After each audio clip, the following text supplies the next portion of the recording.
Pour un entrepreneur, pour des véhicules utilitaires, je le conseille fortement. Je me présente, donc Stéphane Eschliman, je suis patron d'A+A Désinfection depuis bientôt 30 ans et nous sommes une entreprise qui traite essentiellement les nuisibles. Donc ça va du rongeur à la punaise de lit, en passant par tous les nuisibles qu'on peut trouver dans nos habitations. Je m'appelle Mathieu, je suis technicien chez A+A Désinfection depuis un peu plus de 2 ans. Et je suis très fier de travailler dans notre entreprise. Dans mon métier, je suis un peu un généraliste. Je vais m'occuper de plus ou moins toutes les problématiques.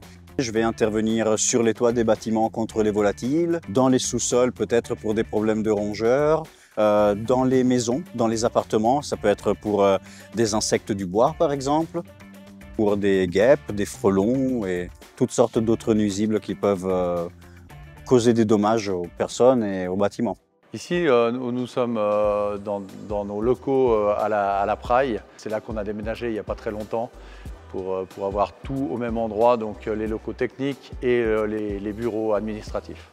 Alors ce qu'on fait beaucoup, nous, pour la protection de l'environnement, ce qu'on essaye de mettre en place, hormis les véhicules électriques, on y reviendra tout à l'heure, on essaye de traiter avec le moins de produits chimiques possible.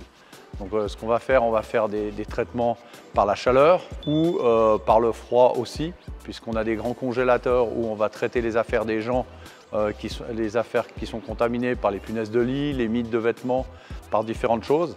Et on essaye vraiment de minimiser l'impact environnemental. Alors le premier véhicule électrique, on l'a eu il y a 8-9 ans à peu près. J'avais acheté une petite Smart pour essayer un petit peu, voir ce que ça donnait d'avoir un véhicule électrique. Et les avantages, c'était qu'on n'avait pas d'impact, on minimisait notre impact sur l'environnement, on ne pollue pas. Les inconvénients, c'est qu'avoir une station de charge, c'est très important et c'était ce qui était compliqué il y a 8 ans. Maintenant, avec nos locaux qu'on a ici à la Praille, on a des stations de charge pour tous les techniciens. Donc ça a fait que nous avons pu développer la flotte et électrifier plus de véhicules.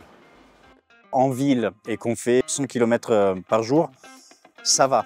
C'est pas un problème, on arrive largement à faire notre journée sans souci, on arrive à rentrer au dépôt.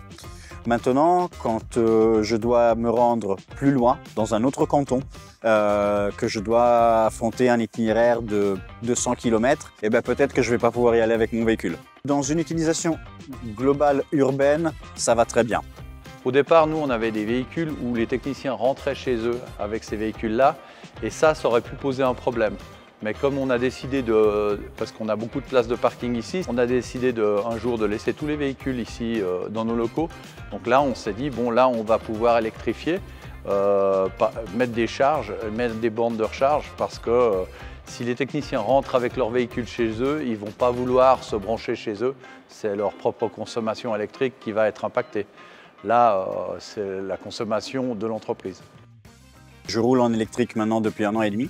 Et j'apprécie beaucoup, surtout pour nous qui travaillons beaucoup en ville, c'est très pratique. Il y a des petits pros et des contres, mais en tout cas, moi je l'ai très bien vécu et je suis très fier de rouler à l'électrique aujourd'hui. L'absence de son vis-à-vis des autres usagers, notamment les plus vulnérables, piétons, cyclistes, utilisateurs de trottinettes. Je cherche beaucoup plus le contact visuel avec les autres utilisateurs, contact des yeux, savoir qui sont là. J'espère qu'à l'avenir, l'électrique va encore se développer, avoir plus d'autonomie et puis aussi sur les gros véhicules parce qu'on a des véhicules de déménagement, des 20 mètres cubes à peu près. Et là, pour l'instant, je n'ai pas l'impression que ça soit encore très au point, mais peut-être passer à 100% électrique sur les véhicules d'entreprise, ça serait un objectif.